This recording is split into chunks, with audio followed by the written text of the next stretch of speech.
I had a question for you if you have just a second. Sure. You're the science expert, the only person that I know of. I'm not a flat earther at all. I was just wondering your take on, have we ever actually gone to the moon? What are your thoughts on that? You know what's very interesting? I live about a half an hour away from Kennedy Space Center. And when I first moved to this area, I was still watching television a little bit, and the local news came on. This is about 20 years ago. Local news came on, and it was one of the Apollo astronauts, one of the ones that got burned up in the fire on the pad, Gus Grissom. Gus Grissom's wife and son were on the local news being interviewed because they had donated or loaned his spacesuit to the Astronaut Hall of Fame to have it on display. And they were moving the Astronaut Hall of Fame, and his wife wanted the suit back, and they wouldn't give it back to her. And so she's on the news saying, and she said this on the news, I couldn't believe it. She said, "They murdered my husband, and now they're trying to take his suit from me." And I was like, "What? Murdered her husband?" So I went online and found out that that she and her son both maintain that fire on the pad that Gus Grissom died in was intentional to shut him up, because he knew we were not going to get to the moon by the end of the decade. And so he was going to blow the whistle on it. And so they killed him. Yeah, by the end of which decade? 1960s. Okay. And then if you look at the evidence from all these different people, like Secret Space Program people and Richard Hoagland and others, what it looks like to me is we got to the moon, but we didn't get there before the end of we may not have gotten there before the end of the decade. And if we did, some of the footage of the moon was faked for different reasons, not necessarily to convince people that we actually went. In some cases, NASA really admits that they faked some footage because they said the footage on the actual moon was no good. That it's like the lighting and stuff was no good. So you know what Stephen Greer said about that, right? Well, I'll tell you, that's just what kind of is floating around the public. Now, in 1995, when I encountered these reptilian ETs, what they told me is what Stephen Greer is also saying now, and these other secret space program people.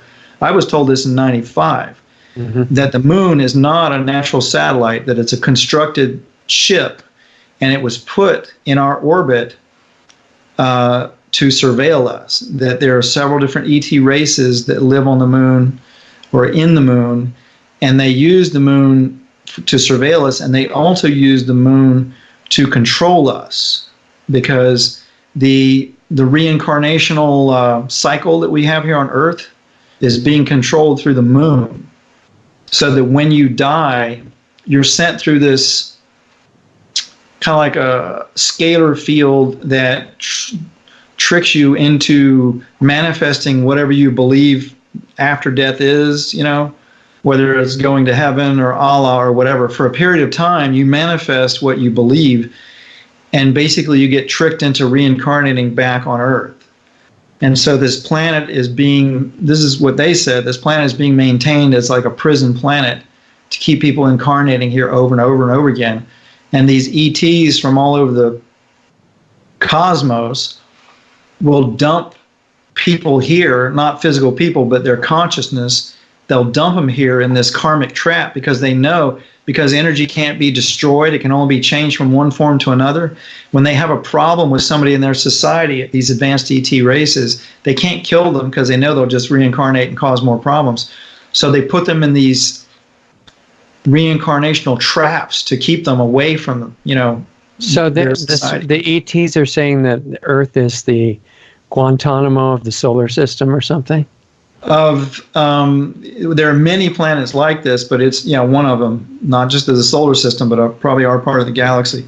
So how does that connect with what Stephen Greer said, that when they got to the moon, they were being expected, and there were people waiting for them, and they couldn't show that to the public, so they had to fake some substitute pictures instead? Oh yeah, I'm sure all that was faked. But yeah, and that's I don't know. I've heard Stephen Greer and Secret Space Program people say that, and I believe it's probably true based on what these reptilians told me. They didn't tell me specifically about the moon landings. They just said that there were several different ET races up there, and they had several different agendas. Yeah. But they've been watching us for thousands and thousands of years, and that it's part of the control system. Now, I had another interesting piece of information that I have no idea if it's true or not, but I interviewed Valery Uvarov, the Russian pyramid scientist, and he's been taken up on a flying saucer by some human-looking ETs, and they toured him around the solar system, and they showed him his past lives. He said they had this big screen in some room. They showed him all of his, not all of his past lives, but they showed him a bunch of his past lives. And he actually lived on Mars before it destroyed Maldek, and when it used to be. Wasn't that a long time ago, though, right? Yeah, like either tens of thousands or hundreds of thousands of years ago. I forget. Yeah, I heard like 1,000,000 years or something. It's a long time ago, but at any rate, Mars was a moon of a planet called Maldek, and they were both Earth-like, and they both had humans on them. But the Maldekians were much, much larger than the Martians because the planet was bigger, their gravity was different, blah blah blah. They got into a war and they destroyed each other. But so anyway, Valery said when Maldek was destroyed, it threw off the gravitation of our solar system. And so these super advanced ETs had to come in, and they brought in the moon to balance the orbit of the Earth, and they brought in another Earth-like planet that has the same mass and size as the Earth, and they put it exactly opposite the sun from us, and it orbits at the exact same speed as us, so we can never see it because it's always behind the sun. Oh, this is what Valery says. I have no idea if it's true or not, but it makes sense, in some ways. Yeah. And then as far as flat Earth goes, if the Earth was flat, these reptilians definitely would have told me, because they told me in all these different ways that were lied to. I mean, they were schooling me on all this like mind control and secret space program shit 25 years ago before any of these people were out on the internet talking about it. Right.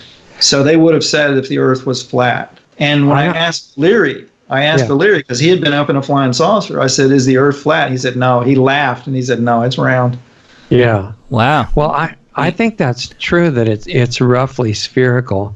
But, roughly. But there's a couple of interesting questions that these flat Earth people bring up.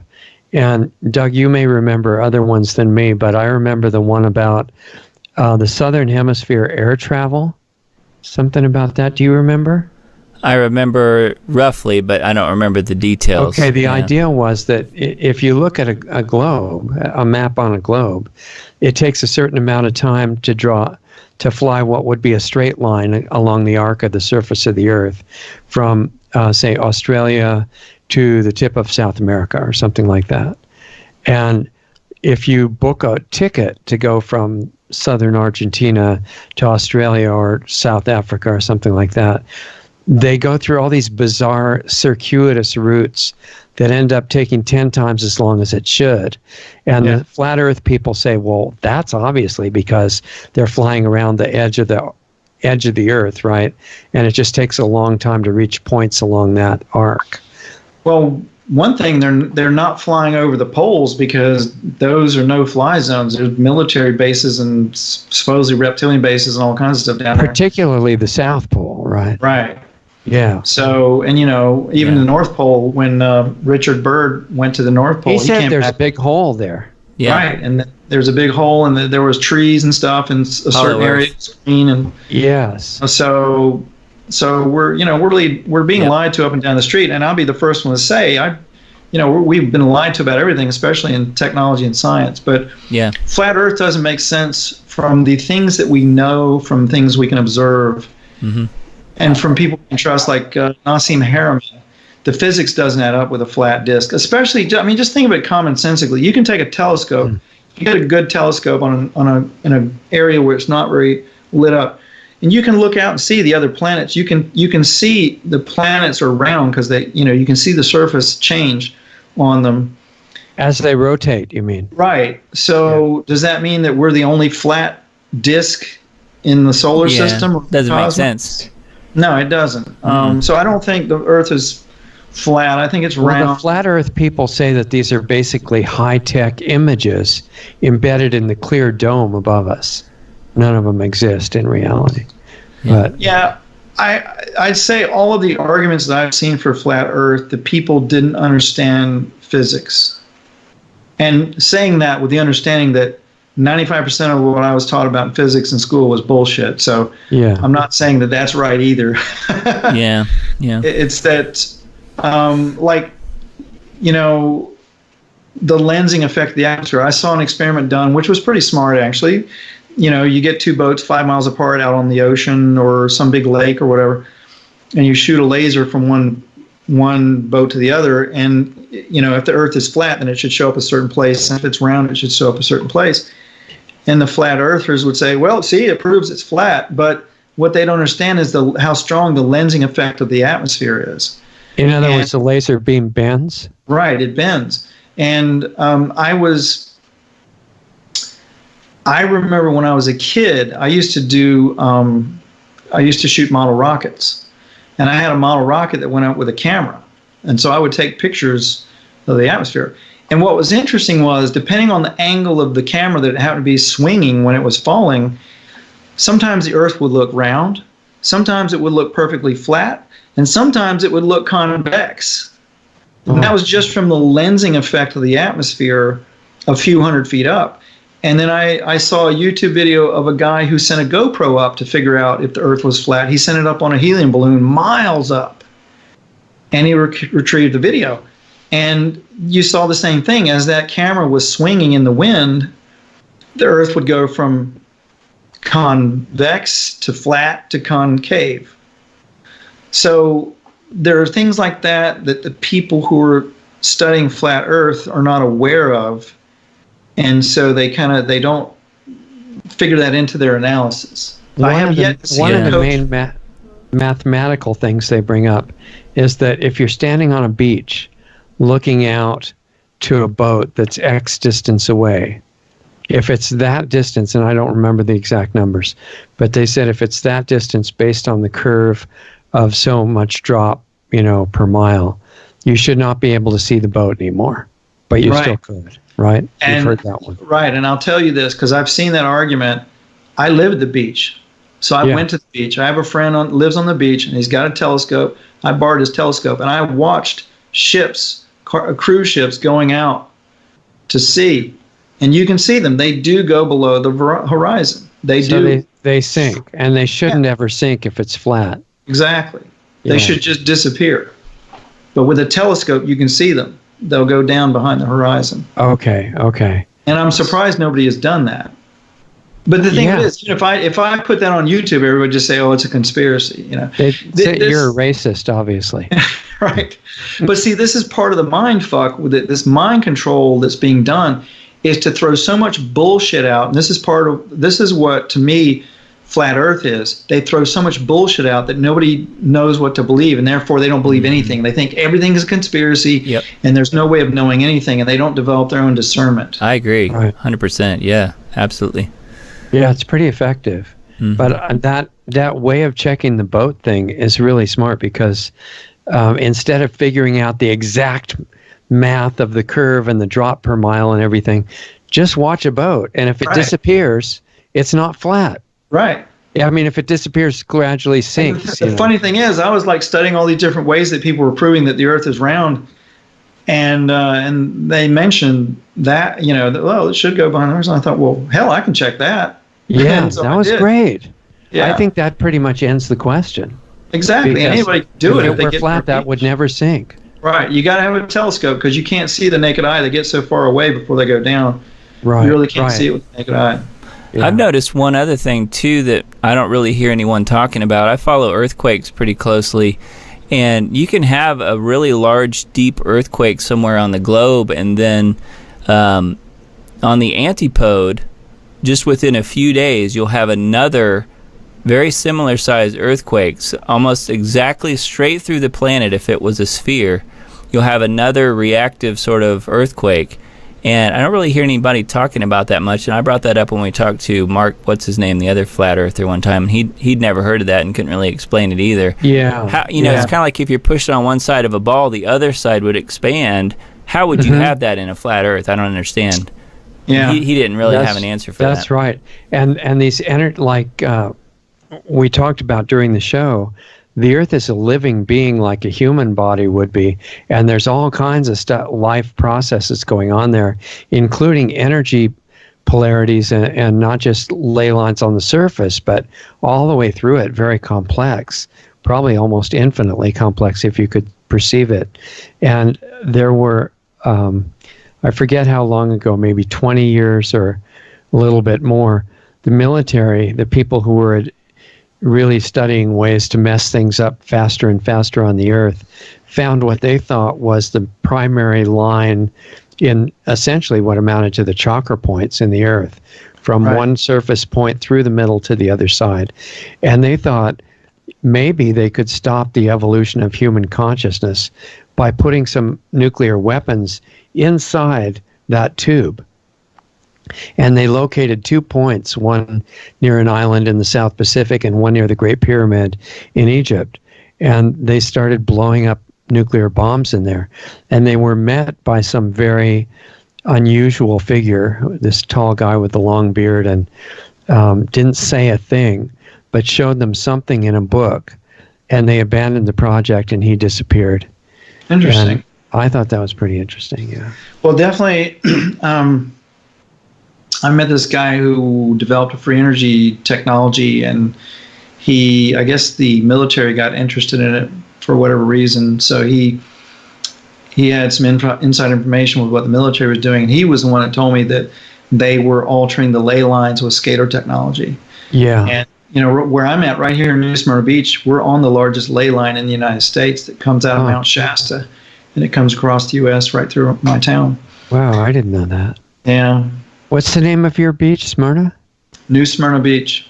Yeah. Yeah, wow. I mean, this is much deeper energy stuff frequency going on. wars going on beyond people's comprehension. I think one of the things, besides the subtlety that keeps it out of people's perception, is somewhat normal anyway, people have a really hard time imagining that people would like destruction for its own sake.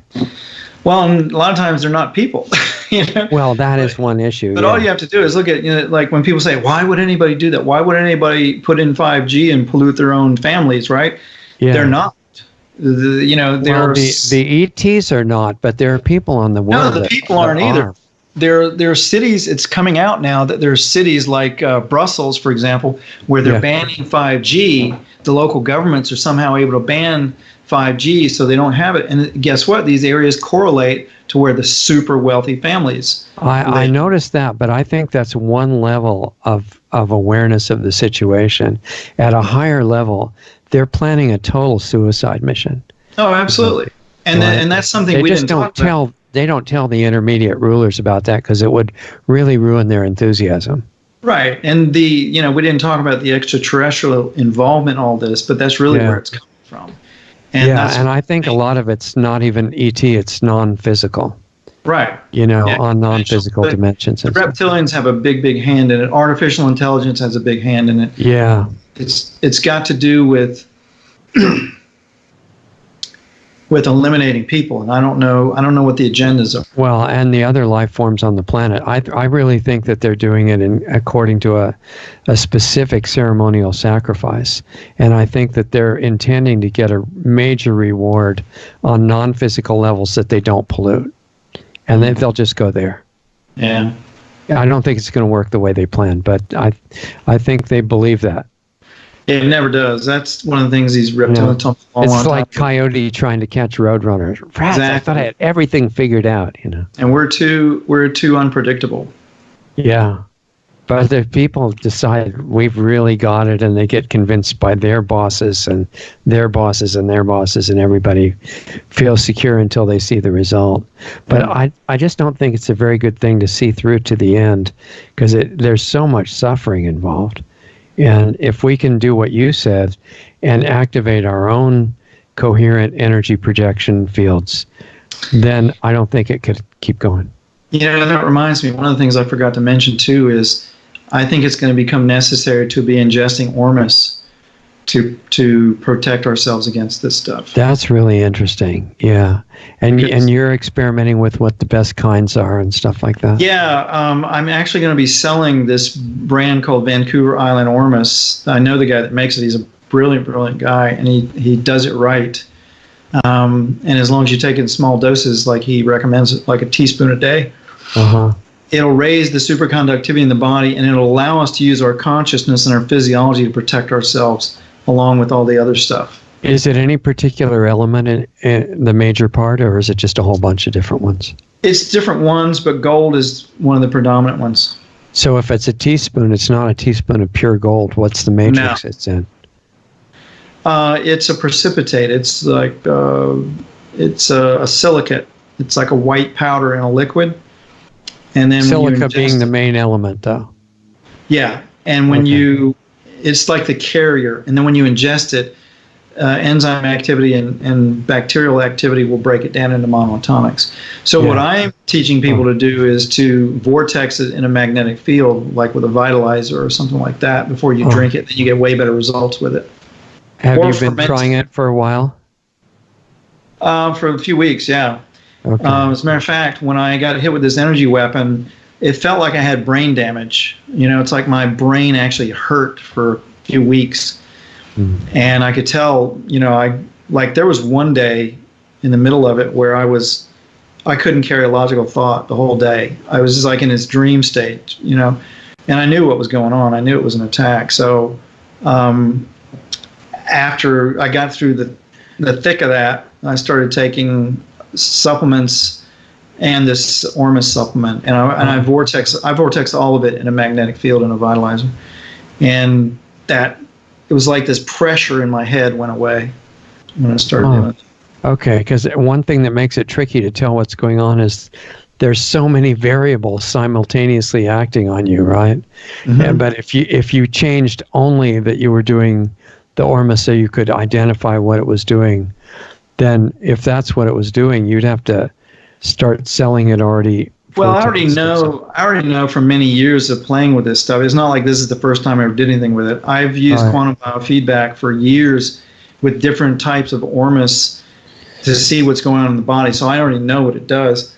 For example, one of the first times it kind of surprised me, I was drinking liquid manna, which is an Ormus water.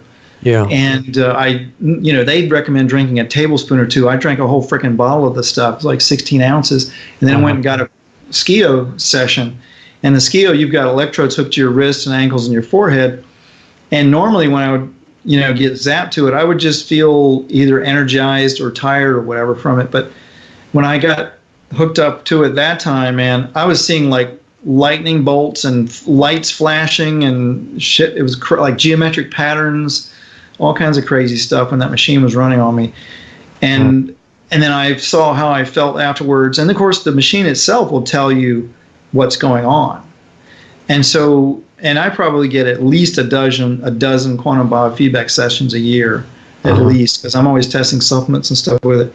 So I've just seen what this stuff does. And I know the ways to make it. The best way to make it is, fermentation or vortexing water. Can you do that and it'll keep the effect if you sell it a month later or something like that? That's what I want to find out. Because historically, in the silicate form, it's fairly stable, but over time it probably does dissipate out. And so I've got to find out what that shelf life is. Right. Yeah, that'll be interesting. Mm-hmm. So you're going to be working on that in the near future so that you might have it available, huh? Yeah. Okay, neat. Yeah, I just got the analysis from the guy showing that it didn't have any heavy metals and that kind of stuff in it. Okay, yeah. That's my main question about any Ormus source or anything that's manufactured by means of a chemical process. Right. That they can say, oh yeah, it's 99% removed. Well, sometimes the 1% will kill you. Right. There are things that are dangerous at parts per billion. Right. So you want to really know that if you can. This guy is a genius. He's a real genius, and he knows what he's doing. There's only been 2 or 3 people that I've trusted to buy or recommend Ormus supplements from. He's one of them. There's also ancienttech.com. They've got some really good ones. And then Liquid Mana is another one, although they don't say anything about Ormus, but that's what it is. Those are in natural forms that won't hurt you. Okay. I mean, they might give you a cleanse reaction, but that's about it. Yeah, good. This precipitate, what I tell people to do is feed it to ferments, feed it to plants, and vortex it in water before you ingest it. You mean and watch what happens to the plants and things like that? Oh, yeah, they'll explode. I mean, I've done this, and it's like plants and ferments just go nuts. You get like plants that are, have 5 or 10 times the amount of fruit on them that they normally would, and huge 40-foot tomato plants and stuff. Yeah. Like that. Yeah, I mean, I do this. I do it in my greenhouse. I've got tomatoes 15 feet tall with hundreds of nutrient-dense tomatoes on them. Because of Ormus, you think? Yeah. Oh, yeah. I know. Oh. I've done the work. I mean, I've been doing this for many years. Can you get a kind of Ormus that doesn't cost millions of dollars for that volume to put on the plants? Yeah. Well, you don't need much. Vancouver Island Ormus is like $20-$30 for a quart, and you only need a tablespoon per gallon of water. And you spray it on or something? Yeah, and I feed the roots. Okay. And just water feed them with a bucket. See, that would be really good to get into more too, because anything that'll make the plant have better nutritional qualities on all levels. Right. That could be one element of the countermeasures against. It's also how you can make hydroponics viable, because I've got 3 tower gardens, and I use Ormus in those reservoirs, and we get same kind of crazy growth. I mean, right. But what I'm always wondering about when you do hydroponics, even if it's got some great stuff in it that makes them really grow, there are things that it's missing because of lack of connection with the earth. Absolutely. And that's what I've never, ever supported hydroponics at all until I came across the tower gardens, and I started measuring the plants that were coming off of them. Apparently the people that developed those, or the guy that developed them, he probably doesn't know anything about Ormus, but he figured out some way. I think he's using fermentation to create these nutrients that just are off the charts. I mean, it's never going to be as good as growing in soil if you're doing the same stuff. Right. But it's better than 99% of what's out there. It's better than chemical hydroponics, for sure. Or organics, way better than organics. Well, they've passed a new something, or a policy or law or something, to make hydroponics that are totally inadequate called organic. And you can't tell the difference in the store if you're not really paying attention. Exactly. Tomatoes are the primary target, because the hydroponic so-called organic tomato farms can make like 20 times as much money in a small space once they arrange it vertically. Yeah, exactly. And one of the things I wonder about the tomatoes too, if the Ormus is really doing that, what about these heirloom varieties that tend to have a short season, they do really great, and then they die early? I wonder if that could be protected against with the Ormus. Oh, absolutely. I mean, one of the characteristics of feeding plants Ormus is they become extremely resistant to cold, to heat, to insects, to molds and blights and pests. Are you selling a kind of that could be used for that now? Not at the moment, but you can get it Vancouver Island Ormus or Humana Gold. Those are 2 brands that I recommend. I used to use My Grow Minerals, but they stopped making it recently. Oh. But yeah, I mean, when you feed, it just takes a little bit. You're not using a lot of this stuff. Yeah. So I mean, some of the early versions were so expensive that no one could afford it. Oh yeah, that was back in the old days. You know what I'm talking about? Yeah, I bought some of that crap, like $300 for a jar of sand. Yeah, exactly.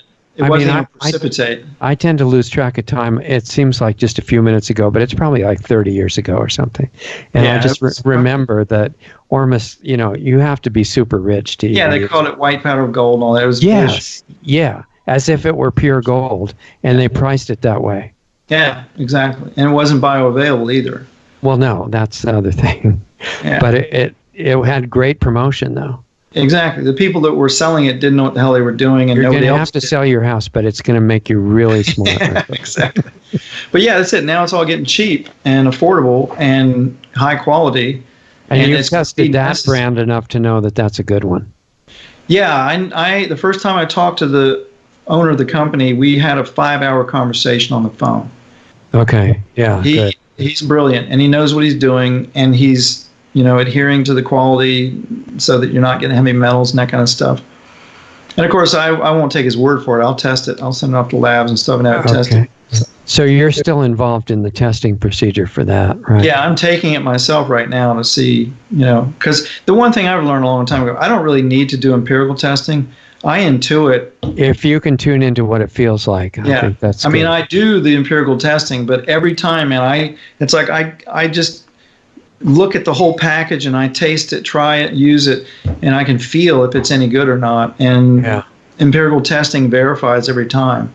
But I still do the testing. Sounds like something I should test too, because it's really interesting, and you're thinking it would be important for the protection in general. I think so. We've got to raise this, because you've got all this stuff bombarding you, trying to suppress the conductivity in the body, suppressing consciousness. So you've got to open it back up. You got to open the pineal up, and the way you're going to do that is by ingesting ormus and detoxing. So it should change your experience in meditation and all that stuff too. Oh, absolutely. So I've never used any of it. So because when I found out about it, the toxicity question was really serious. Well, you got to be careful with it, because if you take too much of it, you'll manifest things you didn't intend. You mean if you haven't really gotten your thoughts focused and stuff?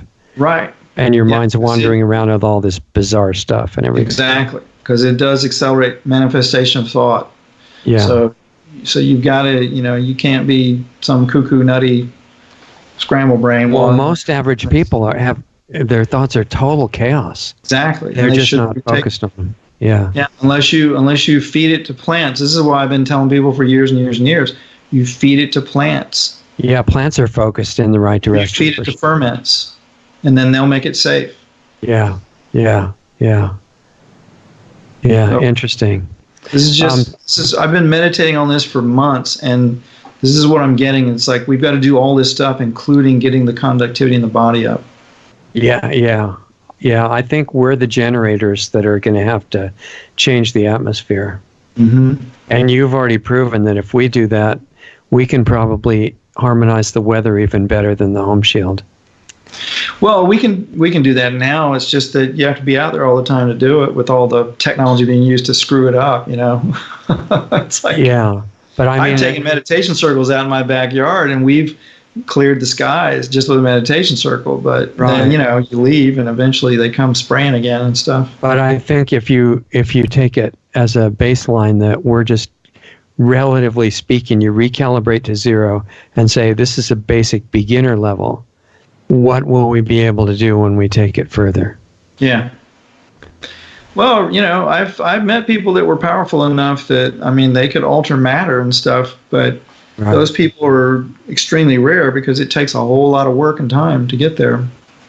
It all comes from the basic consciousness, right? So we have to keep working on that. Yeah. This is April, from what I've heard, the middle of April right now.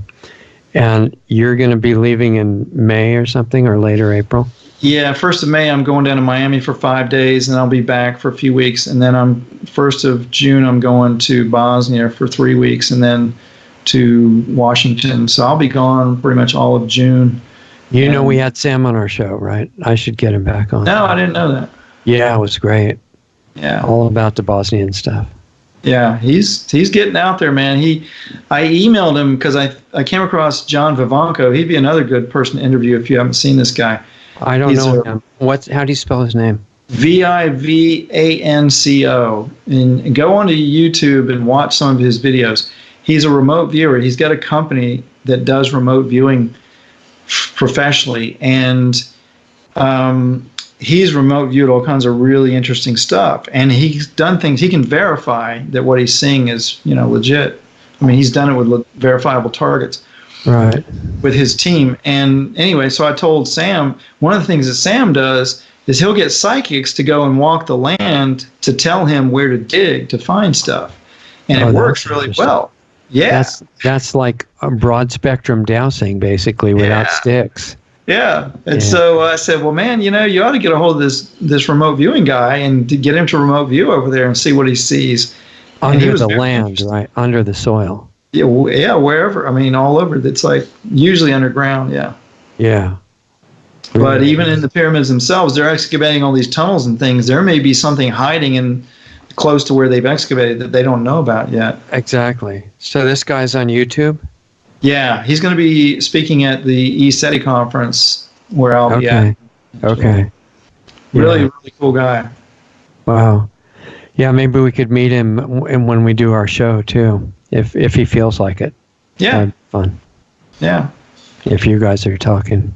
Okay. So, anyway, nice to see you again. Yeah, likewise. Yeah, appreciate the opportunity. Yeah. Yeah, thanks for all the time. Oh, my pleasure, man. Thanks, Doug. I appreciate you hanging in there with us. Yeah, no, it was great. Yeah, that was fun. Okay, have a good night. All righty. I'll see you. Take care, Richard. Okay. Bye-bye.